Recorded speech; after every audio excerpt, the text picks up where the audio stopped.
والإرشاد الهادي إلى سبيل الرشاد. اللهم صل على سيدنا محمد وعلى آله غر الكرام البررة وصحبه منتخبين الخيار. أما بعد. Habib Hasan bin Alwi Alidrus yang kita muliakan, Yai Sur, Ustadz Iskandar, Ketua Majelis Rodatul Muhibbin, dan jamaah semua yang dimuliakan oleh Allah Subhanahu wa Ta'ala. Hipnosa, semoga Ibnu IPPNU Solo tambah barokah, tambah banyak yang jodoh, kira-kira begitu. Bismillahirrahmanirrahim. Saya tadi nyaut kitab, nggak tahu di golongan sini ternyata ada Ihya. Sudah baca Ihya Ulumuddin. Kitab Ihya ini salah satu kitab yang sangat barokah. Salah satu keberkahannya, kitab Ihya itu kata para masyayikh tidak boleh ngajinya di jelom-jelom. Kalau diulang lagi mungkin, tapi kalau kejelom tidak boleh. Maka biasanya orang yang punya sanad kitab Ihya, kalau dia ngajinya ngejelom satu baris saja, nanti malamnya terus mimpi diingatkan, kamu ngejelom kemarin gitu. Kemarin saya sowan kali Boyo matur ke Mbah Kiai Abdullah Kababihi Mahrus untuk minta izin menyampaikan kitab Ihya Ulumuddin di Masjid Agung Kota Surakarta dan beberapa masjid yang lain. Dan beliau mengatakan menyetujui dan meridhoi itu semua. Jadi adabnya mengajar itu kita minta izin kepada guru kita walaupun mungkin kita telah mampu mengajar kitab tersebut. Ini adab. Bismillahirrahmanirrahim. Qala al-muallifu rahimahullah wa nafa'ana bihi wa bi'ulumihi wa mitana bil asrarihi amin. Wa qala sallallahu alaihi wasallam, man hafidhu ala ummati arba'ina hadisan minas sunnati hatta yu'addiha ilaihim kuntu lahu syafi'an wa syahidan yaumal qiyamah. Kanjeng Nabi mengatakan, barang siapa orang yang mau menghafalkan 40 hadis daripada hadis Nabi Muhammad SAW, betul saya katakan 40 saja, maka kanjeng Nabi mengatakan, tak jamin besok aku menjadi pemberi syafaat baginya dan tak jadikan diriku sebagai saksi bahwa dia adalah orang yang pantas menjadi ahli surganya Allah Subhanahu wa Ta'ala. Paham ya? Jadi sudah hafal berapa hadis? Satu, innamal a'malu binniyat. Dua, mana? Ya ma'asyarus syabab man istata'. Nah, itu paling gitu. Yang ketiga apa lagi? Sumu tasliwah. Ringan-ringan saja ya. Wa qala sallallahu alaihi wasallam, man hamila min ummati arba'ina hadisan laqiyallahu ta'ala azza wa jalla yaumal qiyamati faqihan aliman.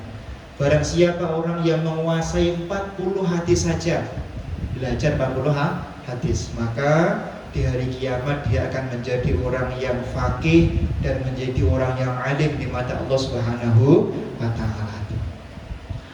Kemudian ini janjinya Allah, man tafaqqaha fi dinillah, barang siapa orang yang hidupnya sibuk memikirkan agama Allah dan belajar agama Allah, kafahullahu ta'ala mahamma wa razaqahu min haitsu la yahtasib. Jenengan betul usah khawatir, jenengan bakal dijamin diberi cukup oleh Allah dan jenengan akan diberikan rezeki dari jalan yang tidak pernah disangka. Ustaz Danang setiap hari mikir Darul Hidayah, juga mikir NU Kecamatan Pajang dan seterusnya. Maka kesibukan beliau memikirkan dakwah, insya Allah anaknya delalah diberi alim oleh Allah Subhanahu wa Ta'ala. Ustadz Iskandar sibuk setiap malam ziarah kemana-mana mendoakan Majelis Rodatul Muhibbin. Insya Allah nanti nggak sengaja punya menantu yang alim. Nah, anaknya perempuan, jadi menantunya alim. Bismillahirrahmanirrahim. Kita nggak tahu. Makanya di dalam tafsir Jami'ul Bayan karya Syekh Muhammad Ibn Sulaiman dikatakan, wayam bahiril hamili, kalau pengen punya anak alim, pengen punya anak yang hidupnya barokah, hendaknya orang tua itu punya hiroh, punya hibtoh, punya keinginan dan iri untuk menjadikan anaknya menjadi ulamanya Allah Subhanahu wa Ta'ala. Nak jenengan mikir anaknya jadi ulama, jadi orang alim, belajar ilmu agama, maka yang lain akan dicukupi oleh Allah Subhanahu wa taala.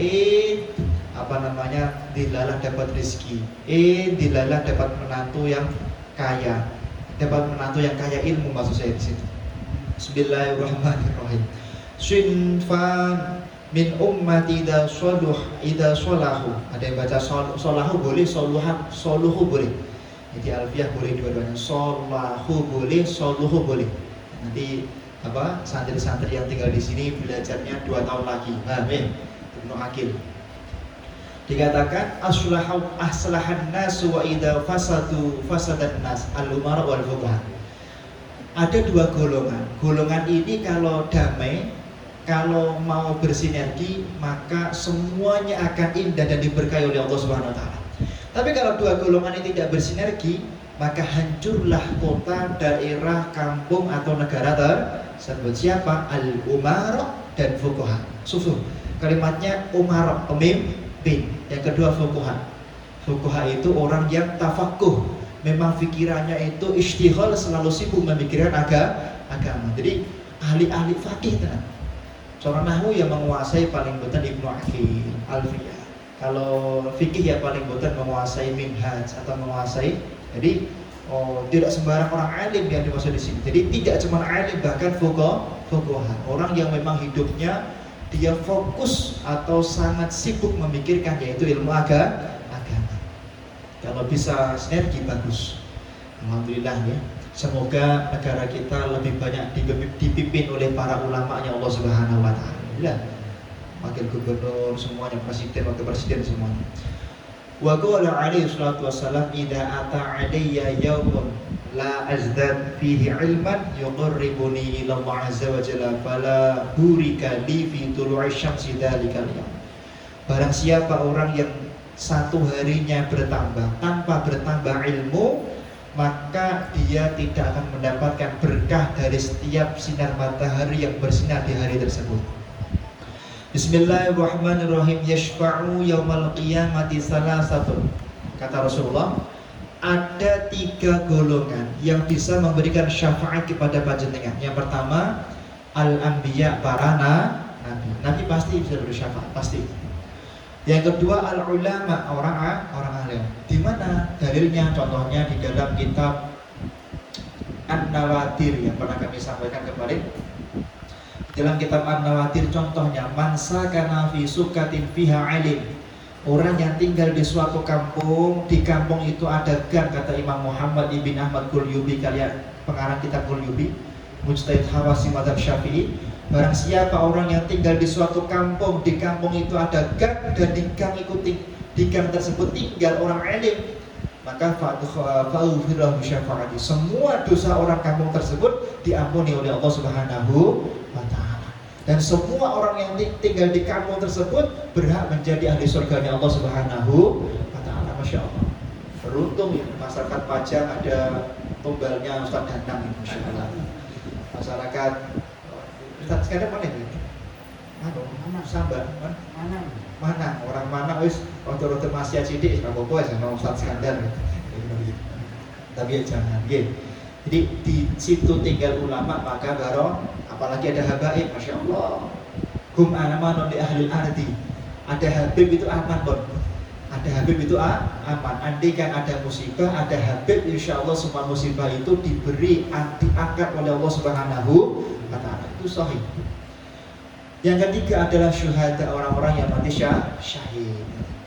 Bismillahirrahmanirrahim. Khairu dinikum aisaruhu wa khairul ibadati al-fikru. Sebaik-baik agama itu agama yang mempermudah, dan sebaik-baik ibadah itu adalah yaitu kurmat ilmu agama. Jadi menjaga ilmu agama. Jadi kalau jenengan ibadah rasa angel pun, pokoknya jenengan kalau bisa menjadi orang yang kemudian ahli ibadah, tapi jangan sampai ibadah mempersulit diri panjenengan. Makanya dikatakan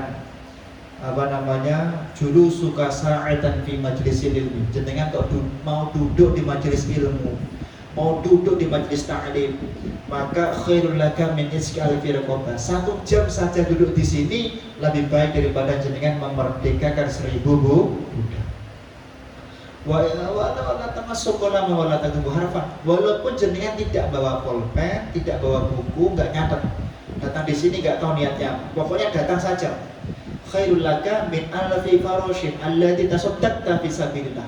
Lebih baik bagi panjenengan daripada jenengan punya 1000 kuda, kuda itu disedekahkan semua di jalan Allah Subhanahu wa taala. Maka para ulama zaman dulu kalau sudah dakwah, kalau sudah ngaji, mereka tidak pernah berhenti. Apapun istinbatnya kepada ngaji. Di dalam kitab Manhajus Shalih misalnya Habib Ahmad bin Hasan al-Idrus. Habib Ahmad bin Hasan al-Idrus, bukan Habib Hasan al-Idrus. Ahmad bin Hasan al-Idrus. Khotoba binta ammi fala ubali. Ini adalah Habib Ahmad bin Hasan al-Idrus itu melamar putri pamannya. Orang digagas, bukan digagas. Fala ubali itu bukan digagas. Ibnu Aqil ada kalimat fala ubali, enggak digagas. Kemudian beliau fanadaro, kemudian dia nadar. Andaikan intasallahu ta'ala ala hajati, andaikan Allah mempermudah hajatku, melamar putrinya pamanku kok dimudahkan, aku akan tolaktu, aku akan membaca kitab Asy-Syifa bi Huquqil Mustafa dalam 1 malam saja. Masya Allah. Padahal kitab Asy-Syifa itu kalau di tempat saya itu cetakan yang saya punya, itu sekitar 927 halaman semalam saja. Nah, beliau kemudian karena menambatkan semua hajatnya kepada ilmu, besoknya tiba-tiba pamannya menjawab lamaran daripada Al-Habib Ahmad bin Hasan al-Idrus. Jadi kalau lihat begitu. Dan kalau punya hajat ilmu, nah misalnya Yaisyur punya hajat pengen beli tanah, ya sudah, kalau saya bisa beli tanah itu maka saya akan membaca kitab Ihya Ulumuddin. Membaca kitab Ihya Ulumuddin. Kalau saya misalnya Ustaz Iskandar, kalau saya bisa beli tanah di sana atau beli rumah di sana, saya akan membaca Al-Quran sehari 10 juz misalnya, seperti itu. Jadi tambatkan semua hajat kita kepada ilmu, itu akan mempermudah. Dan memang para ulama itu seperti itu, jadi semua ilmu. Bayangkan di malam pertama Zafaf, ada baca Zufaf, ada baca Zafaf. Nah itu nanti teman-teman Raudhatul Muhibbin di madrasah nanti belajar di tahun 2 insya Allah. Kok bisa Zufaf, kok bisa Zafaf, itu nanti PR-nya madrasah. Dikatakan seperti itu. Fadlul mu'min al-alim alal mu'min al-abid bisiddi sab'ina darajah. So, Kanjeng Nabi niku tewagas mengatakan innakum asbahtum. Hati-hati besok di akhir zaman akan terjadi bizamanin kasirin, ya, bizamanin itu baca kasirin, boleh kasirin boleh, kasirin fuqaha'uhu qalilin, fuqaha'uhu qalilin, qura'uhu. Besok akan terjadi suatu zaman di mana sedikit sekali ulamanya, sedikit sekali ahli fikihnya, tapi banyak sekali orang yang ahli dakwahnya. Khutobahnya itu dakwah khutobah. Wong ceramah tempundi-pundi. Sidik-sidik wah buka majelis taklim. Sidik-sidik wah buka majelis taklim. Wadah sing ceramah. Tapi sing ahli fikih atau ahli agama benar-benar mutabakhir bil ulum itu bisa dihitung. Paham belum? Maka saya mengajak teman-teman monggo kita sungguh-sungguh belajar nggih. Qur'annya dipinadori. Terus setelah itu bil ghaib 30 juz. Setelah itu terus qiraah sab'ah. Terus setelah itu qiraah asyarah sughra, habis asyarah sughra ngaji lagi asyarah kubra. Ayo monggo semangat ngaji seperti itu. Kita punya Habib Hasan, kita punya Habib Abdurrahman yang malam hari ini kebetulan berhalangan beliau. Kita punya para habaib, para masyayikh, para guru-guru yang siap untuk membimbing panjenengan semuanya.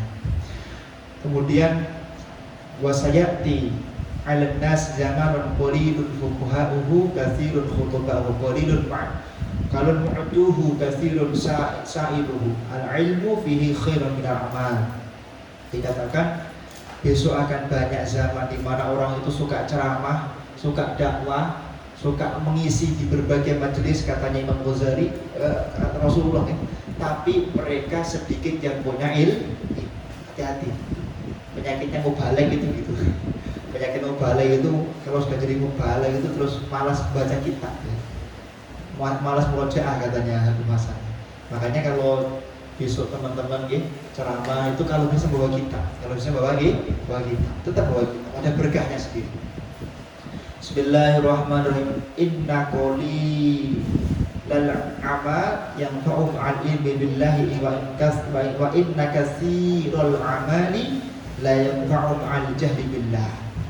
Kata di dalam kitab ini, sedikit ilmu tapi diamalkan lebih baik daripada banyak ilmu tapi tidak diamalkan. Hadirin yang dimuliakan oleh Allah Subhanahu wa taala.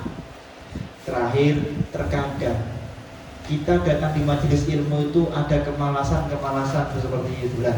Malas itu sebenarnya barokah. Jangan mau digoda oleh iblis. Di dalam kitab Al-Mu'tabarah, karena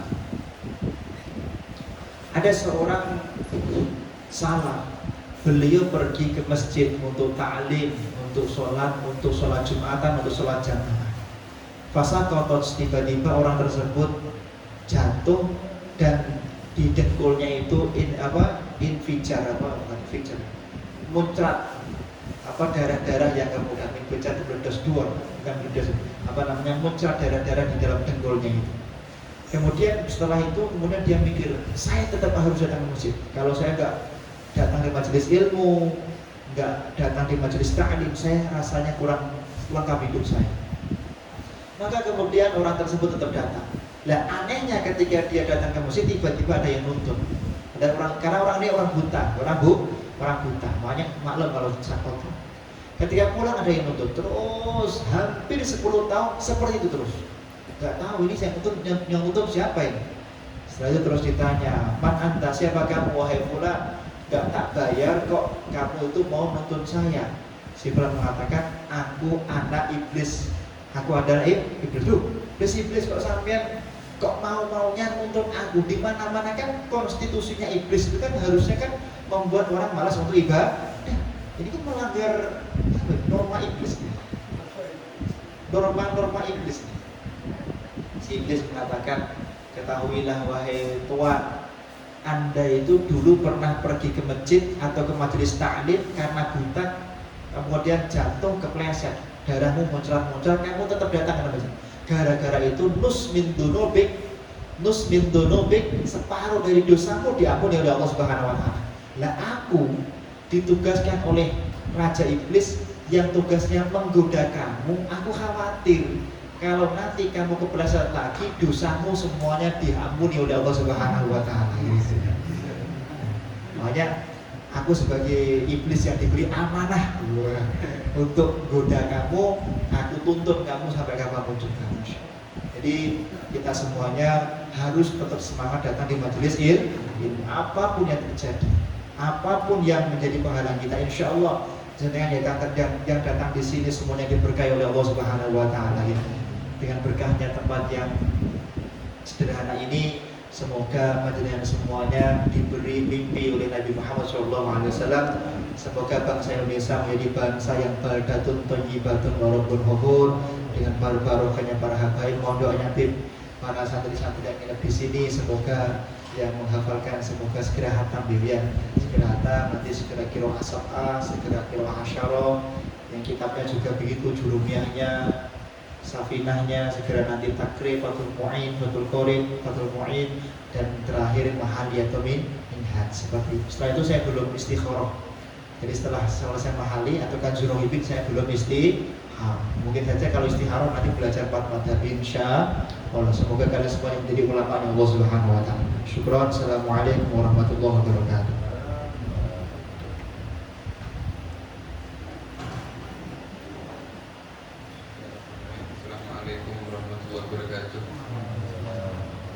Alhamdulillah wassalatu ala rasulillah sayyidina Muhammad bin Abdillah wa ala alihi washabbihi wa man wala. Amma ba'du. Kita akan melanjutkan barokah baca kitab dari Irsyadul Ibad yang biasa kita baca di majelis yang mulia ini.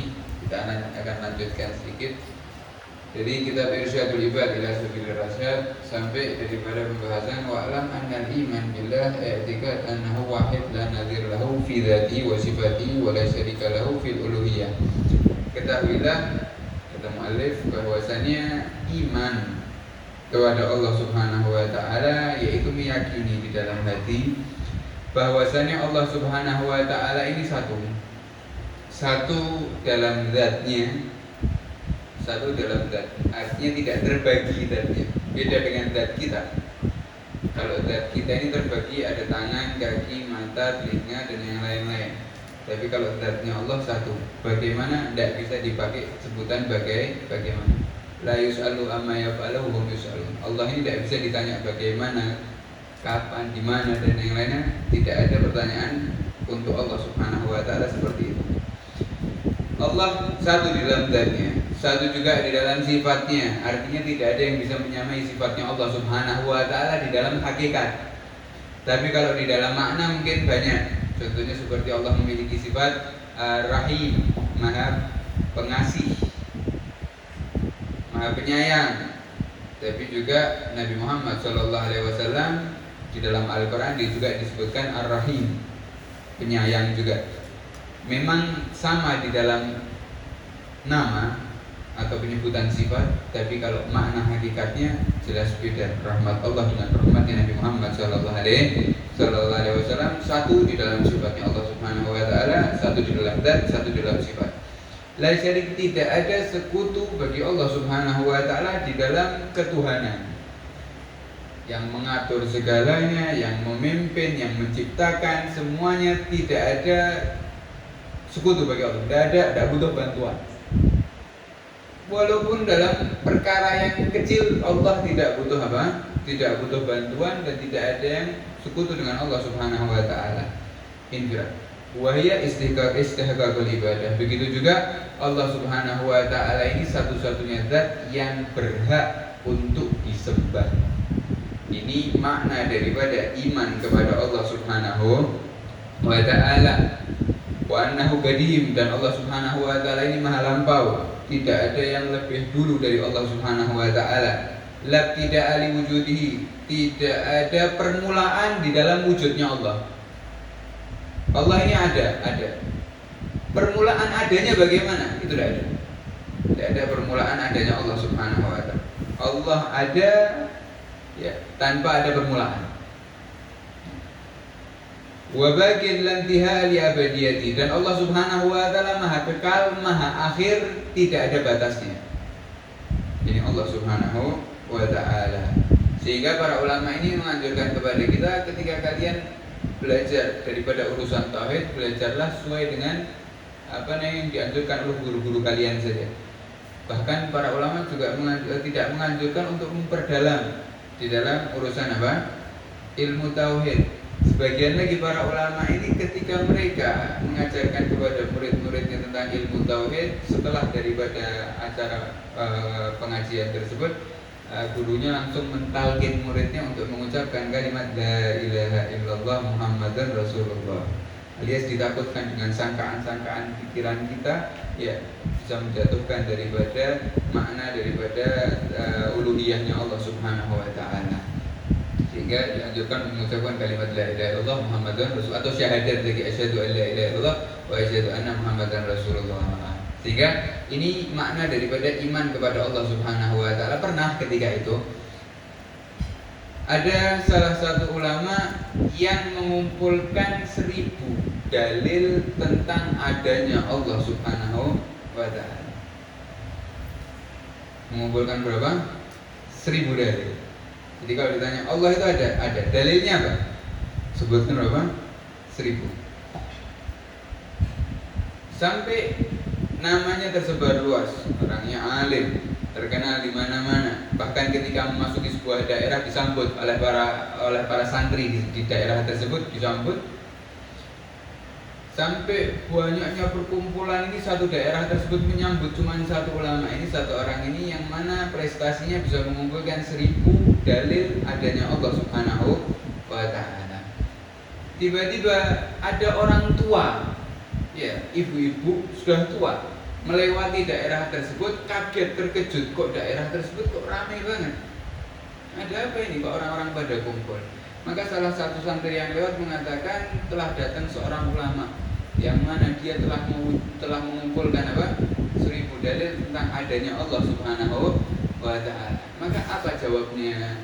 Jawab ibu-ibu tersebut, orang tua tersebut menjawab bahwasanya apakah dengan untuk meyakini adanya Allah perlu dalil? Apakah untuk meyakini adanya Allah ini butuh apa?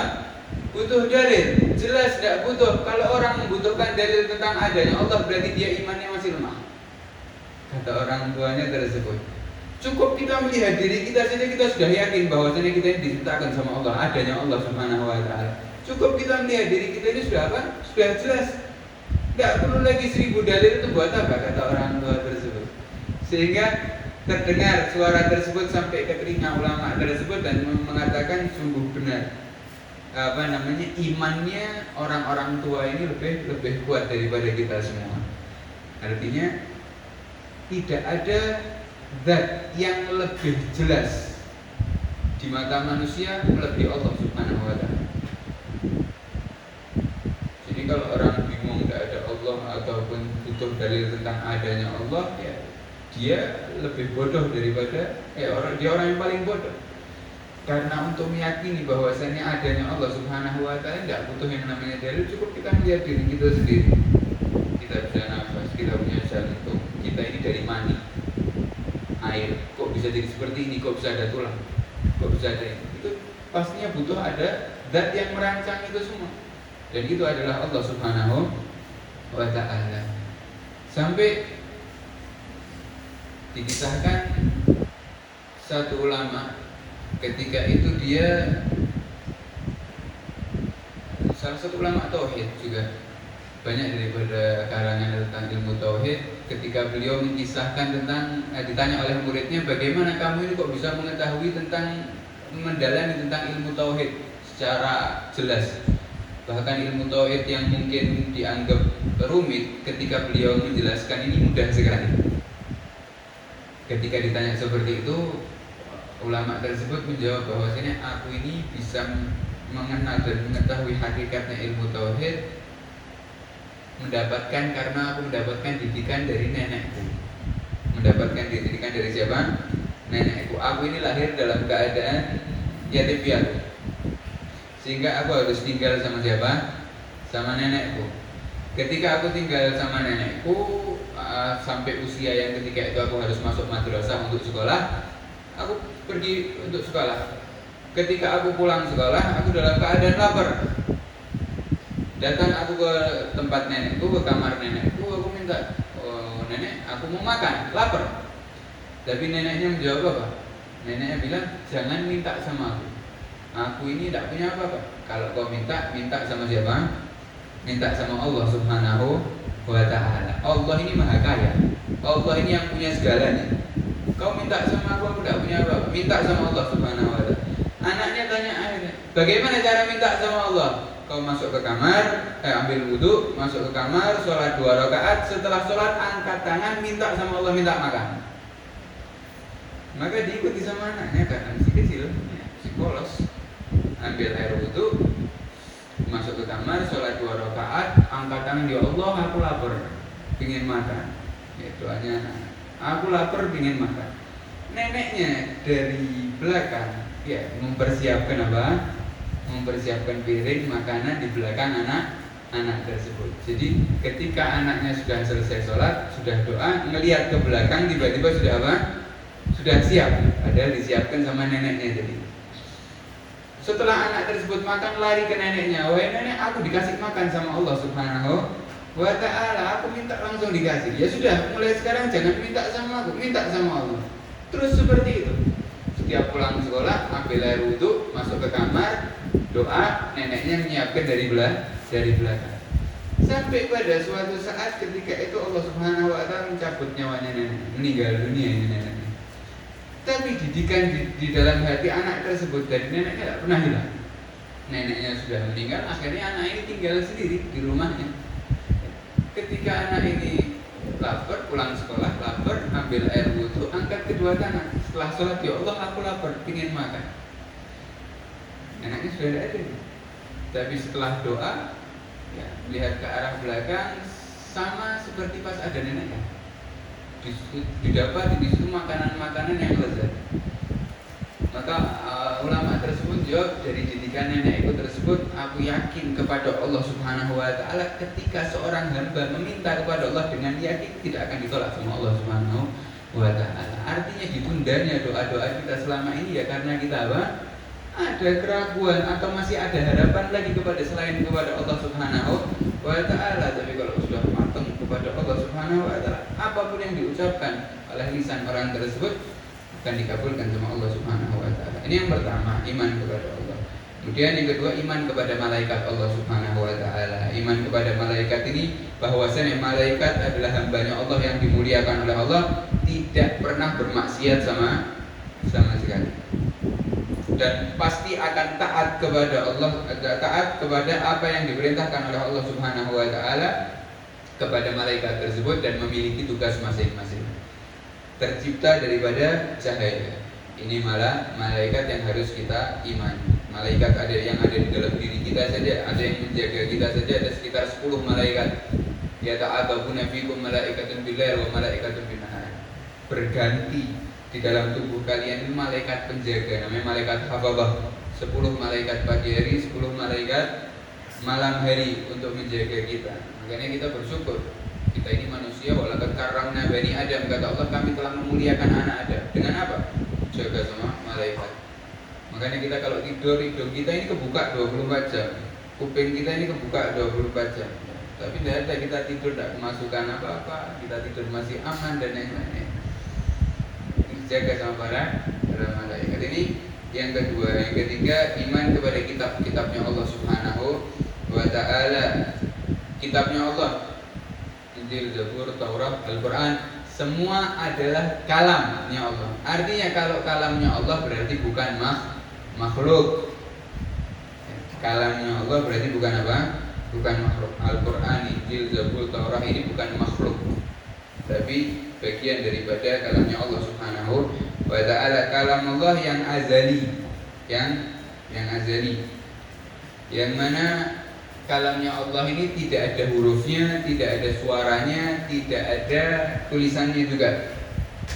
Dan adapun yang ada di dalam kitab Al-Quran, Injil dan Zabur itu adalah terjemahan daripada kalamnya Allah Subhanahu wa ta'ala. Diterjemahkan dalam Al-Quran, diterjemahkan daripada bahasa-bahasa yang lain, yang juga harus kita imani bahwasanya itu adalah kalam Allah.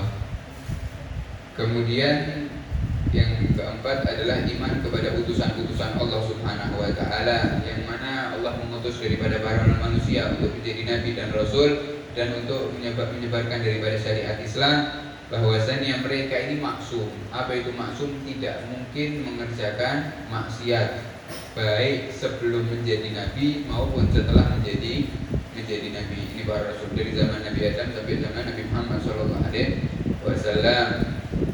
Kemudian beriman kepada hari akhir.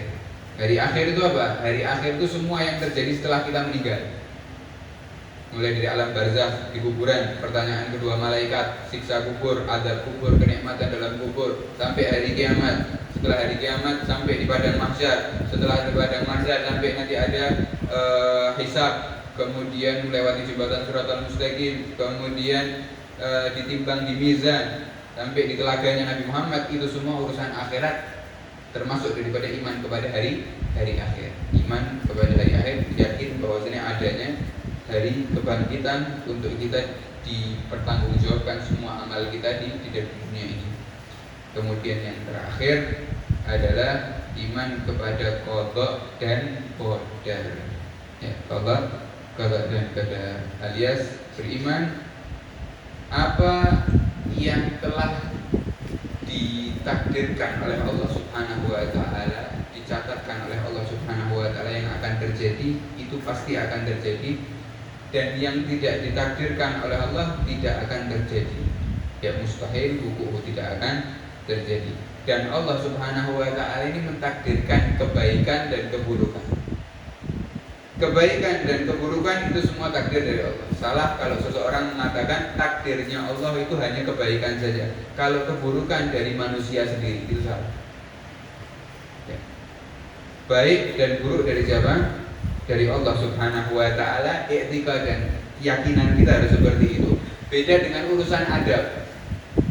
Kalau urusan adab beda. Urusan adab kita menisbatkan kepada Allah kebaikan dan menisbatkan keburukan kepada diri kita, sebagaimana Nabi Ibrahim ketika mengatakan walladzi yut'imuni wa yasqi. Allah adalah zat yang telah memberi makan aku, telah memberi minum aku. Tapi ketika urusan sakit, Nabi Ibrahim tidak mengatakan Allah yang menyakiti aku, walaupun pada hakikatnya Allah yang memberi penyakit. Tapi Nabi Ibrahim daripada adabnya mengatakan wa idza maritu, dan ketika aku sakit, bukan Allah memberi penyakit kepadaku. Ketika aku sakit, Allah lah yang menyembuhkan penyakit tersebut. Alias daripada bab keyakinan, kita meyakini kebaikan dan keburukan semuanya dari Allah. Tapi kalau urusan adab, kita menisbatkan kebaikan kepada Allah dan keburukan kepada diri kita sendiri.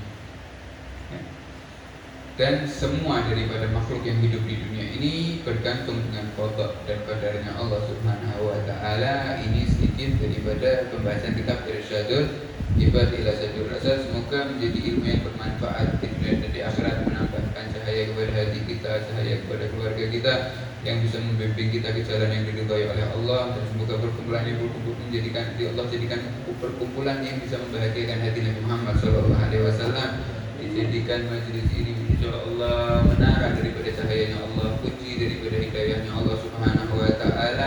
Apa yang kita dengarkan daripada nasihat Gus Mustaqim dan apa yang kita baca daripada maulid, begitu juga manaqib dan yang lain-lain, bisa menjadi bekal kita nanti di akhirat. Sebagaimana Allah memudahkan kita untuk berkumpul di tempat yang mulia ini untuk perkara yang mulia, maka semoga Allah juga mengumpulkan kita di surga yang paling atas bersama Muhammad SAW dan para sahabatnya dan orang-orang yang kita cintai. Amin ya rabbal alamin.